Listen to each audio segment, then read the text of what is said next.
Let's go ahead and get rolling. And Willie, for your notes, just go ahead and consider this the start of the webinar. So my name's Eric Boltman. I'm the Director of Sales and Marketing for Real Property Management, Last Frontier, Vancouver, and Authority. I co-own the company with my wife, Cassandra. She's not on with us today. She's down in Vancouver. But I've got our guest speaker, Aaron Fragapane. He's our general manager for another company we help run, which is Pivot Maintenance Management. So they are a maintenance management company built specifically from the ground up to help landlords. So he's a really good resource on, contractors one thing, but knowing how it works with actual rental property, specifically to rental property. And Aaron also owns his own rental property, so he feels the pain on both ends. Yeah. So all right, with that, we'll jump forward. Just real quick disclaimer, this information is a class collection of techniques designed to help non-real estate licensed do-it-yourself landlords where you're not attorneys. I always recommend you consult a real estate attorney. For becoming a landlord, you are responsible for conforming with all local, state, and federal laws. We're just here to help and give you suggestions. But at the end of the day, this is not legal or financial advice.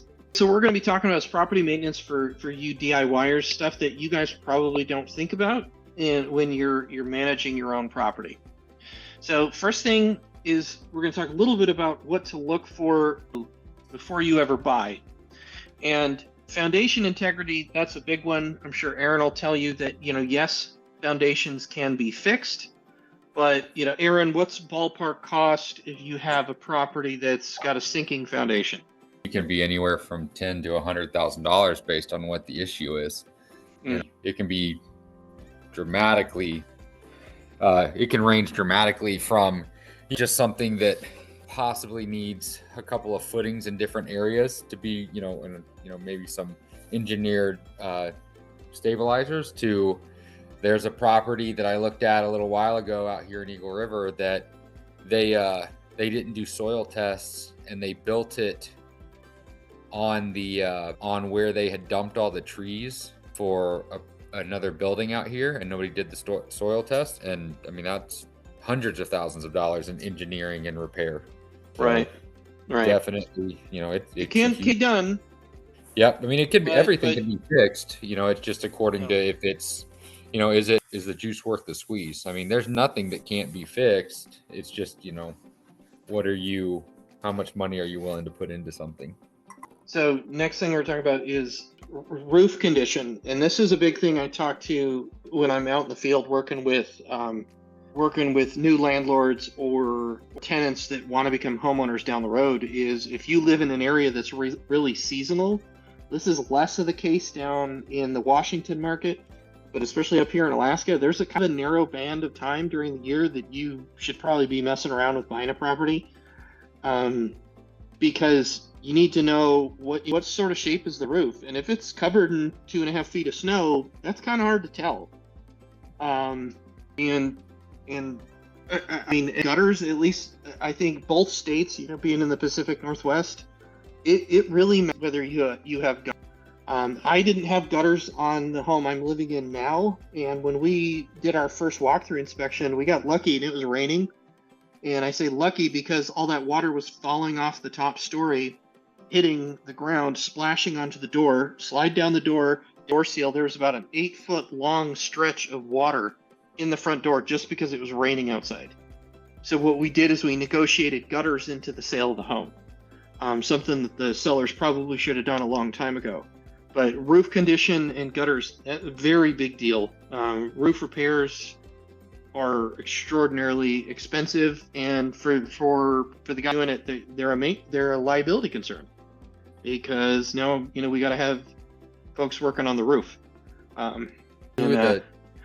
Two of the quickest things that you can kind of set yourself up for success is looking at the roof and the gutters, because that also goes back into the people don't realize how important gutters can be to the foundation of the property as well. My duplex side by side, and on the outer sides of each side of the duplex are these stair walkways, because it's like split level townhome style.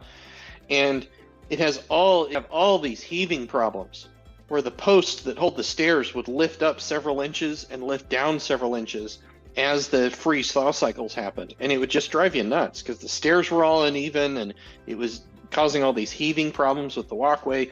And so we had gutters installed, and then I ran the gutters into a true French drain system, and it was like, boom, problem solved.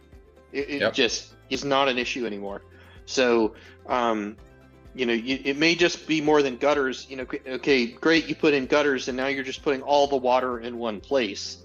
You got to do something with the water and get that water away. I see that a lot out here in the Matsu Valley, where a lot of the builders were slapping together homes, and you have grade towards the home. That's not going to work. So, okay, jumping on to the next one, electrical and plumbing. And really, the big takeaway here is when you're purchasing a property, if you're one of those folks that thinks like, oh, I don't need a building inspector. Oh, yes, you do. Yes, you do. That is one of the cheapest, most no-brainer things, is to have a home inspection done on the beforehand. Electrical, usually, Aaron, back me up here, but probably one of the least expensive things to fix of the big ones is electrical. They can only mess up the electrical so bad. In general, usually it is more of a issue of, is this, is it code, and especially up here in Alaska, once you get outside of certain regions, there's building code, but there's nobody that really checks it. So getting your own home inspector to come and just make sure that, even though it's not required because, the municipality doesn't go out that far, or, it's an unincorporated town, whatever the issue may be, knowing that it was done up to, international building code is something you should definitely take a look at. Same goes with your plumbing. It's one of those things that it's always before you place, to know exactly what are, and that's a safe way of that's a pretty safe way of just knowing, okay, hey, this guy called out this. It may not be everything that's wrong with the house, but at least I have a list that I can go off of. We've got somebody got their hand raised. Tracy, just go ahead and toss your question in the chat, and I'll let's see, or you can drop it in the Q&A box. We should allow you to be able to ask us questions live as we go. So go ahead and toss your question in there. So cool. HVAC systems, getting there, not quite as expensive as foundations, but probably Aaron, probably second most expensive if something's wrong. Yeah. You need and we don't have ACs up here, but I'm sure that you do down in that you do when you're dealing in Washington. And yeah, those systems can get quite expensive very quickly. Yeah, Aaron, you grew up down south. I'm sure you dealt with them. Dealt with some AC repairs, especially on commercial buildings. Yeah. Yeah. Well, yeah, commercial is a totally different animal. I've seen in Alaska, a 16-plex that was pretty old. I think it was built in the late 60s, and there was a boiler, I would say about the size of two Volkswagen Beetles stacked on top of each other. And had that thing needed replaced, you would have been removing entire walls and bringing in heavy equipment. You need to factor that in on your buying decisions. Is like, okay, what if this thing cracks, right? Am I going to be spending as much as the building is worth to get this sucker replaced? So it might be a good idea to have an HVAC tech take a look at that and kind of go through some what ifs. Like, what if this breaks? Could we leave the big iron block in here, and could we build in other systems around it to accomplish the goal without having to remove an entire wall? Okay, so really, preventative maintenance is where it's at. And this is something I think a lot of DIYers miss. These are all actual pictures that we've taken from in the field. Probably one of the biggest one is dryer vents. You kind of don't think about dryer vents until all of a sudden your dryer doesn't work, and then you go and you replace your dryer and you're like, man, this new dryer sucks too. Why doesn't it clean any of my clothes? Well, it's because it can't breathe. if I stuff a potato in your exhaust pipe, your car's not going to run very well. And that's essentially what's happening. So we've found, birds building nests in dryer vents. You got to make sure you've got those covers over them so that they can't do that. They do fill up with lint. You can buy little kits yourself at Lowe's and Home Depot where you take a handheld drill and it's got this flexible sort of, what'd you call it? Like kind of a flat vinyl screw together rods, and you can get about, what'd you say, Aaron, about 16 foot? Yeah, down these dryer vents, and you run this 4-inch circular brush, and it just knocks all that lint loose, and then you're sucking in all that vent out, or all that lint out with a it's, as far as preventative maintenance goes, it's probably one of the easier tasks, but it also happens to be one of the most important. Aaron, not only does it, it's got the big scary thing, it's got it can cause a fire and burn your property, or your home down. But there's also a lot of little things that it causes too. When you're just clogged, it takes multiple cycles for your clothes to dry. It dramatically the lifespan of your appliance. And you've got pissed off tenants because they're like, "Hey, this dryer doesn't work." Yep. It also keeps, especially up here in Alaska, it keeps them inside of your house, and that's something we're constantly fighting against up here, is try to get that moisture out of your house. So then you start having issues with mildew and mold, and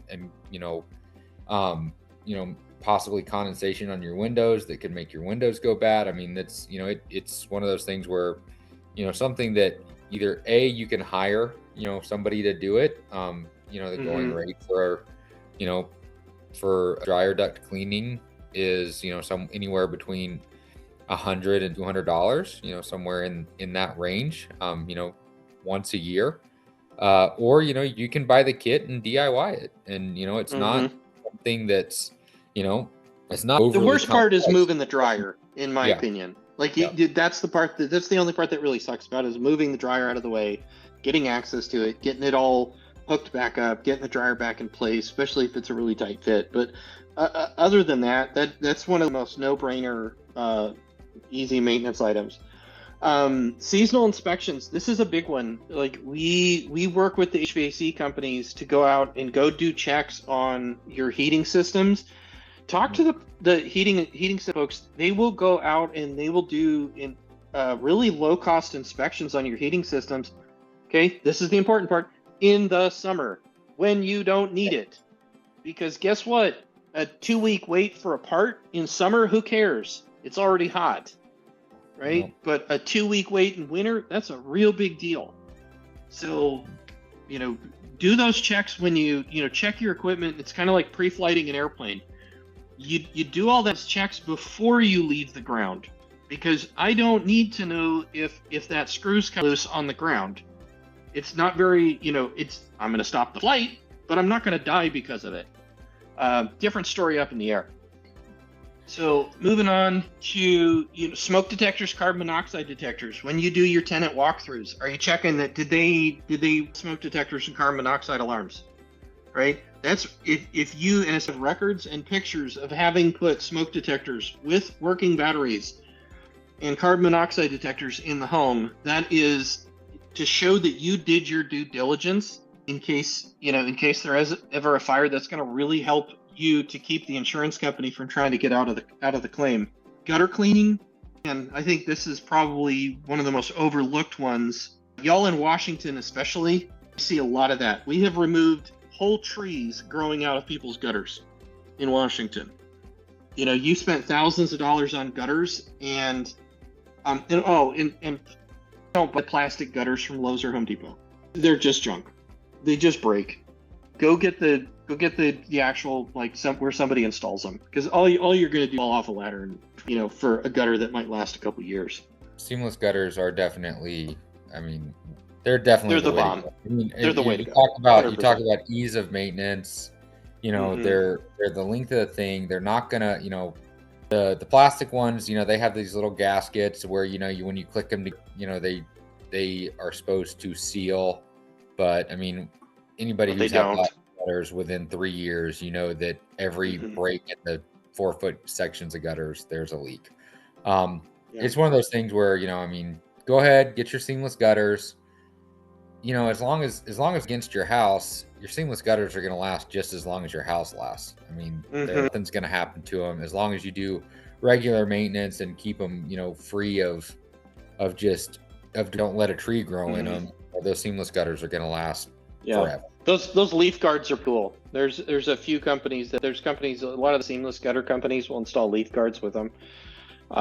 Those are pretty cool, but at least get up there once a year. I like to doing it once in the spring, once in the fall, get up there and clean out my gutters. Because gutters that are clogged full of leaf debris, you know, especially in the Pacific Northwest where we usually have, you know, yards with a bunch of big trees and all that kind of stuff. Same thing with moss. That's another big one. In both Pacific Northwest states, the moss, you know, you see these older homes and it kind of looks neat, you know, kind of gives it that old home look. But once you know what you're looking at, when you see moss on a roof, all you see is a leaky roof, because that moss has like actual roots, and those roots go down and actually lift up the shingles and start creating passageways for water to get in.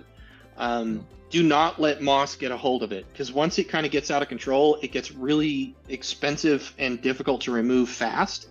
There's some chemical treatments you can put on there. There's some zinc, these like, what would you say, Aaron, like 4-inch rolls. Yep. Looks like a toilet paper roll made out of a zinc material, and you tack it up there and it carries some of the zinc off as it erodes, and that zinc is toxic to the mold, and it'll quit growing. At least it helps. That's just another thing with preventative maintenance is, you know, if you're expecting your tenant to tell you everything that's wrong with the house, I mean, there are some that will, but you need to put on your place, or have somebody you trust put eyeballs on your place. 100%. They're not going to tell you, you know, when a gutter loose and it's getting leaky, or they're not going to tell you about the moss on the roof, stuff that doesn't, you know, they're going to tell you. They're going to tell you when their stove doesn't work. That affects their everyday life. They're not going to tell you the things that are going to cause big problems down the road. They're going to tell you a drip in the. They're not going to call you about the little drip in the boiler. Pretty much evaporates itself. But when that drip into the problem that they don't have heat at 2:00 in the morning on a Saturday, that can become a very, very expensive problem very quickly. Well, an excellent point, Aaron. Like when you start getting involved, when you start getting plumbers and HVAC guys or electricians involved on weekends and after hours, the rates are usually what? They can be. I mean, you're looking at rate for HVAC up here is anywhere between $135 and $165, and then you go on to overtime is double time up here. These people coming out at 2:00 in the morning, and usually it's double time with a 2-hour minimum. So you're looking at something that can turn, you know, into, just to get them to come out and take a look at it, can turn into a $600 bill. Yep. So it's just one of those things. Not to mention, they may not be able to fix it tonight. And congratulations, you know, your Christmas Eve just got ruined because you're going to find a 24-hour Walmart trying to find a bunch of space heaters so your pipes don't freeze. Exactly. Right. So. And I mean, Aaron and I know that intimately because he and I are constantly running around with space heaters in the back of our trucks, being ready for that emergency. Because you only have a few hours, and when it gets real cold, you have a few hours that home starts freezing up. So, you know, again, getting back to have those seasonal checks done when it's convenient for you. You know, pick a Tuesday afternoon that you're going to take some time off work, and you're going to meet the guy over there to do, you know, an HVAC check. In the summer, when it's convenient, when it's cheap. Find those problems early.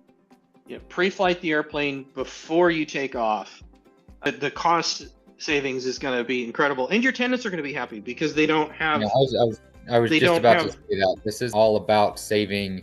You know, this isn't all about specific. I mean, of course, we want to save. You know, all of us landlords want to save money, But the quickest way to save money is to not have turnover. And the quickest way to not have turnover is to have happy tenants. Happy tenants don't leave. They stay for a long time. You know, the quickest way for you to not have a happy tenant and them really think about leaving when that lease is up is for them to have half their family over on Christmas and the heat to go out, or the water heater the water bad, even though it's been leaking for 3 months. And then, I mean, the cost of a month's worth of rent can according to what kind of property you're renting, I mean, that can be anywhere from $15,000 to $4,000. That's way more than it is for the $250 HVAC check. Not to mention the headache of them talking to you about, well, how much rent are you taking off? Because I had to deal with outlost rent. I had to run space heaters for 4 days. Who's paying for that? All that kind of stuff. Just save yourself the headache and just have it done. Have that stuff checked over when you don't need it. Have your HVAC checked off, in fall after that HVAC hard all summer long. Give her some love, clean it out, all that kind of stuff. Trash departments, we have seen everything from just kind of like trashed out to straight up like biological safety hazards. I mean, these are pictures that we've actually I won't say the words because this video is going on YouTube, but yes, that top right corner picture, those are used for exactly what you think they are. That top center picture, those are used diapers. This really comes down to preventing this, comes down to checking that, like going and actually looking inside. A lot of hack property managers like to brag about how they, we do drive-bys. Dude, they're not going to put the meth lab on the front yard. Okay, drive-bys don't mean squat. They might tell you they didn't mow the lawn, and that's about it. Okay, he's parking on the lawn, he's doing something, but those are like some of the most minor issues. Like, if you want to catch the real stuff, you want to catch the stuff that matters, you need to be going inside and looking at it. So, again, preventing the trash department, catching the issue before it gets really out of control is the big one. But, and our friend Carmen right now, she's dealing with this, she's dealing with this right now. It sucks. We've all been there. If you've been in landlording long enough, you will have this happen to you. Doesn't mean you're a bad landlord, doesn't mean you did any mistakes. It's just, this happens. It happens. You can do everything you can to prevent it, and sometimes it just happens. So, big thing is document. As I tell employees, if it didn't happen in writing, it didn't happen. And I'll make them repeat that back to me all the time as we're doing training on like management agreements, leases, is that in real estate, if it didn't happen in writing, it didn't happen. I was working with a landlord last week, and she was telling me all of this crazy stuff that was happening between her and the tenant, and then this got replaced, and then that, and then I said, wait, is any of this in writing? Well, no. Well, okay, you better hope the judge believes you, because they might not, right? So document, all of that. If you're after and document can also be that move-in inspection before this happens.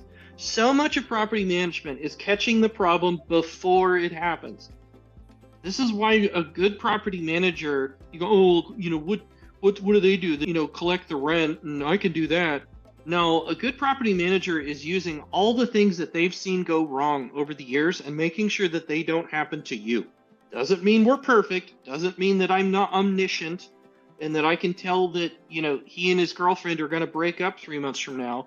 I don't know. I'm not going to put tenants through relationship counseling, but you can do a lot to prevent this. And being able to prove that the unit was not in this condition before is the first step. So a really good move-in inspection. So if you're, doing all these repairs to a property, document that stuff and make sure, and especially in the state of Alaska, make sure the tenant signs the move-in inspection, because otherwise it's basically invalid. Oh, no, you're good. And this goes back to, again, preventative maintenance. You know how you make sure that a place isn't trashed? By walking in there and doing the dryer vent, doing the chimney, because those also give you an opportunity to walk into the property and say, and just, walk around for a second, that kind of stuff. Most properties, they need a couple of things done every year anyways. When you go do those things, keep an eyeball out. You can usually kind of just at least know, in your mind, okay, I went in there to do the dryer vent. It wasn't exactly the cleanest place I've ever been into. I'm gonna, I'm gonna go ahead and do an HVAC in a couple of months and see if I can. And then that way you kind of know what you're getting to. So those are just and it makes good tenants like you coming in every so often, as long as you're being polite and working with them. Good tenants don't mind the maintenance guys coming through, and because it tells the tenants that you're taking care of it. Now, you can take it too far, but usually that's not most folks' problem. So, I would be more tenant didn't ever want you in their house than I would a tenant that called in everything. Yes. Yeah, I agree with that. They can be annoying. The tenant says, Aaron's got a great phrase. He says, you get that tenant that wants to turn it from a 2-bedroom apartment to the Taj Mahal, one work order at a time. And trust me, those are annoying. And those of us in leasing want for that carefully. If we look out for unreasonable expectations before they move in, and if, really try to drill it through the tenant. You are renting this as is. You are not going to, nickel and dime this homeowner for everything. Your cleaning and repair options, you got to be real careful. If you're dealing with stuff that's dangerous, like the stuff in this top right picture, you need to be real careful about how you dispose of that, okay? But usually it's just trash belongings. One of the things you need to look into, your state law, is 15-day notice of abandonment. At least that's up here in Alaska, and I believe in Washington the same. That's if the thing left if a reasonable person would say that has value. So let's say they take this bottom right picture here. Yeah, that might look all like junk, but if you could put it on Facebook Marketplace and this might be a good rule of thumb. If you can put it on Facebook Marketplace and maybe get it sold, then it has value. And if they leave it behind, you need to follow your state's law as to properly notice the tenant and then dispose of it properly after that elapsed time, or that time has elapsed. As far as cleanup, when you're take note of what was damaged and see if there's ways that you can prevent that damage in the future. I'm amazed. I was just at my mom's place in Salt Lake, and I was really impressed that a new builder actually put in doorstops. It is incredible to me how often we find properties without basic, damage prevention stuff. That's what's a doorstop at Lowe's, Aaron? Less than $3? I was about to say $2.75. Yeah, somewhere in there, and it prevents that door handle from punching that hole in the drywall, which I guarantee you is a lot more expensive to fix. And it just from a time perspective.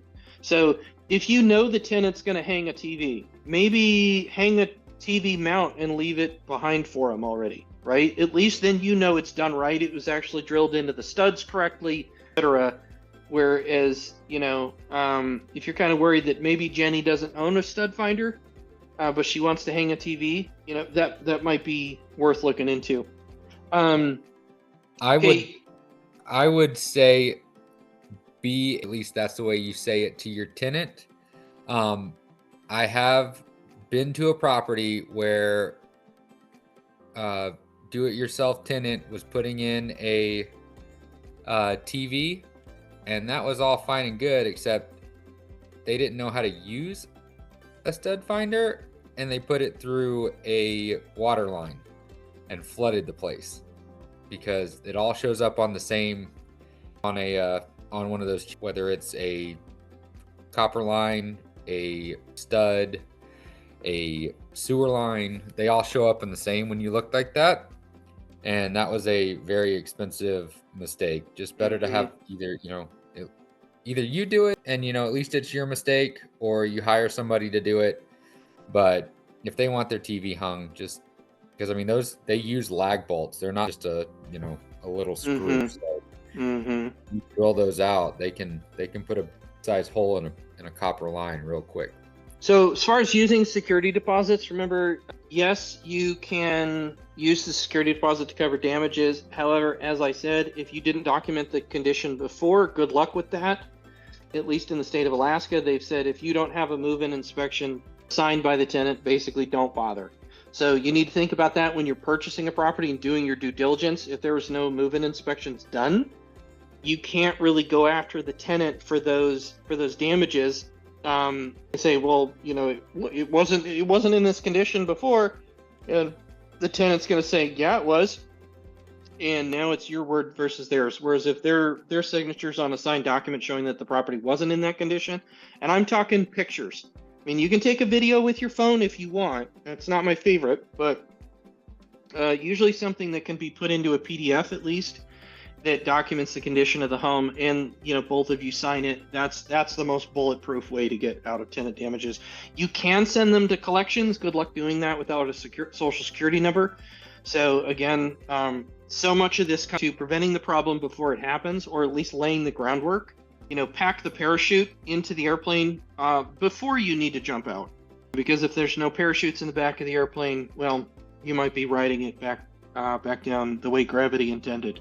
Okay, jumping over to preventing and handling emergencies. Emergencies will happen. Doesn't mean you're a bad landlord or you did anything wrong. Sometimes bad things happen. It's how you manage them. There's a lot of ways to prevent them. Installing fire extinguishers and alarms in the property. Safety checks, which we've kind of beaten to death already.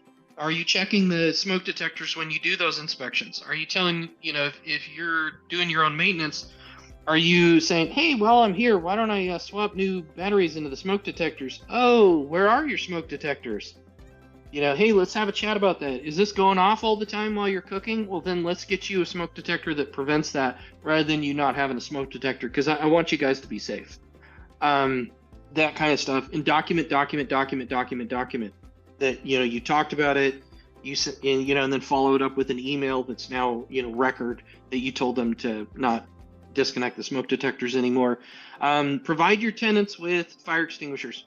Okay? At least one in the garage and one in the kitchen that's my technique. Having had to run for a fire extinguisher more than a couple of times in my life, including once at my own home, you know, saved my house because I had a fire extinguisher. Provide fire extinguishers. Also, really, really good way to keep your out of liability. If you had smoke detectors, CO detectors, and fire extinguishers, and you had documented pictures of it, especially if the tenant signature's on it, that's going to protect you quite a bit. One of the things that we do is on our inspections, we actually take a picture of the gauge on the smoke detector, on the fire extinguisher, showing that it was full. Have a property manager or a contractor. That's one of the things that Pivot Maintenance Management does for DIY landlords, is they provide that, you know, that emergency service. And they have maintenance guys on call. If you are a DIY landlord, congratulations, you are your maintenance service, if you don't want to hire somebody to do that. So, you know, hey, been there myself. You know, sometimes I managed my own property starting out, but that stuff gets real old real fast, because you really go fishing, well, guess what, you're not. And what do you do if you're already fishing and out of cell service and the tenant has an emergency? Who do they call? Right? Have backup plans in place. Aaron and I deal with emergencies quite a bit.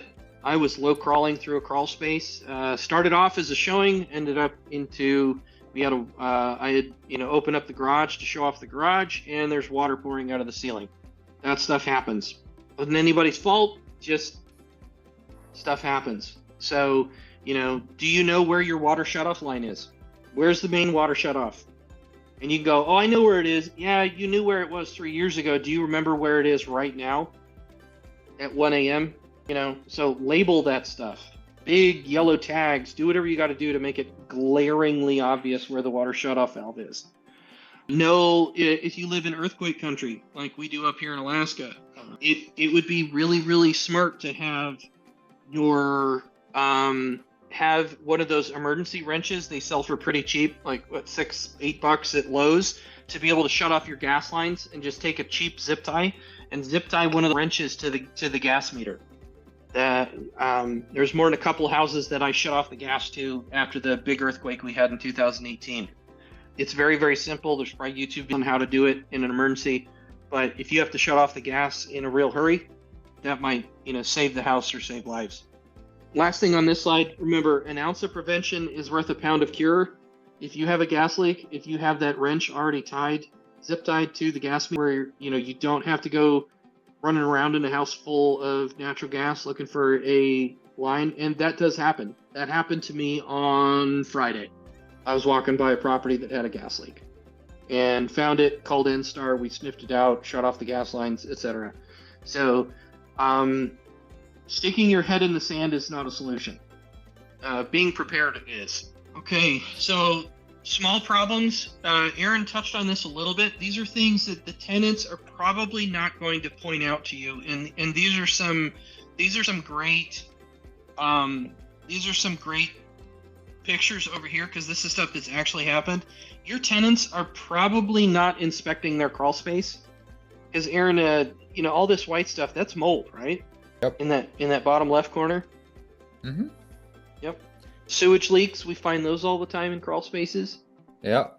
There's definitely been more than one time where it takes quite a while for somebody to notice that, and all of a sudden you go down there and you've got to get a pump truck to pump out your crawl space and then remove all the vapor barrier, treat it with lye. It's quite a process. So it's just one of those things where you just want to keep always pop your head down into the crawl space whenever the place turns. Take a flashlight down there, double check it. One of the things that I can see right here is a picture of a whole bunch of stuff. Don't store anything in your crawl space. They, especially up here in Alaska, during breakup, during the wet season at the end of summer, half the town gets water in their crawl spaces. It is what it is. It's not a huge deal until you start putting stuff down there. That's when you start getting these mold, because the dirt will dry out by itself, especially if you have a sump pump or you have your vents open. But when there's stuff down there that can hold on to the water, cardboard boxes, old luggage, all that stuff, that people throw in the crawl space because they don't really need it, but they don't really want to get rid of it. Christmas trees. Yep. Get all that stuff out there. You don't want to be fighting crawl space entrances. That's another one I've had to deal with quite a bit, where they got a bunch of piled on and it takes you 25 minutes just to get to the door to the crawl space. I like to talk to about, when they're looking at like that understairs storage that also has the door to the crawl space, I tell them, hey, you guys are welcome to store stuff, in that little closet. Just please keep that door accessible in a hurry. Because if I'm trying to keep your house from flooding and everything you own from being ruined, I need to get into there quick. Yep. There's a lot of stuff. This is where the inspections, like really thorough maintenance inspections of the home every so often, you can go, like I talk to landlords all the time. Oh, this is such a good unit. It's had this little old lady and she's lived there for 7 years. Cool. When's the last time you were in there? Oh, she takes really good care of it. You think she does. You don't know. You haven't been in there in 7 years, right? Has she been ignoring that leak under the sink? Her lawyer's not. Lawyer's not going to ignore it. He's going to see a paycheck when he finds out about the mold. So get in there and actually do inspections. There's a lot of times it's not malice on the tenant's part. They may just not know that little leak or all that stuff stuffed around the furnace, like in that top left picture, is a big deal. It's a big damn deal. And you need to be top of that stuff. You'd be amazed what people will live with and ignore. They just don't know any better. Maybe they grew up somewhere tropical and having cockroaches around, just no big deal. And then you got cockroaches in your entire fourplex, right? So, prevent. Okay. So this is our slide. So if you have questions, I have a hard out. So please, if you have questions, throw them in the Q&A so that we can get on them and I can make my appointment next. I want to make sure I get all your questions answered. Okay, lawsuit prevention. We touched on this a little bit. Ensure your leases are solid. Okay, address what's going to happen if in your lease. And this is where a good property manager, I'll use a phrase we use in the Air Force. If you're Googling this the night before, you're wrong. Okay, you you need to, if you're lease the day before you sign the lease, good luck. Okay. I put months of work into my lease every year of updating things, laws changing, that we had this lawsuit that was an issue, etc. We're trying to get in front of those problems. So, and again, documenting. Be compliant with your housing laws. Okay.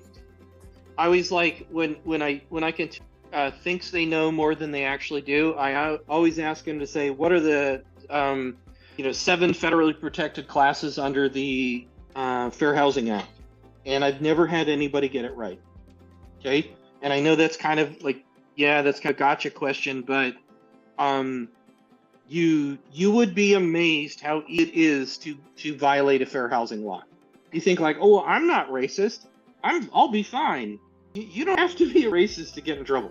Okay. You can say the wrong, stupid thing very innocently at a showing, in an ad, great for families, no kids, right next to such and such church.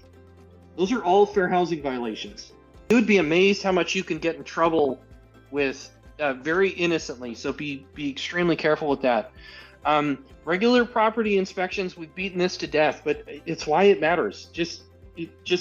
You have to go see it, go check things out, and go see your property. Drive-bys make you feel good, but they don't really do anything. And let's just, cut to the brass tacks on it. You need to be a professional landlord because there are professional tenants out there, and Excellent point. They'll get you. We had one recently where she had a leak under her sink, and she used it to her advantage. She made it very hard for my maintenance guys to get out there and fix it. She constantly was leaving her underage daughter at the home alone so that we couldn't go in there. And then all of a sudden she stops paying rent because she has a mold issue that's not being handled. Luckily, we had documentation. All of our phone calls, all of our text messages are recorded and documented. And my technicians were going there, and writing in there, 9/15/2024 arrived at property during scheduled time to find, only person there was 14-year-old, child. And we don't go in the adult. And she knew that policy, and she was using it against us. She was using it against that landlord. And it took months for them to get that person out of there. And that's months of rent that person didn't get. And, I'm not exactly sure how it ended up. I know we were able to get in there once she left to get everything fixed, but I don't know if that landlord's going to be able to get that money.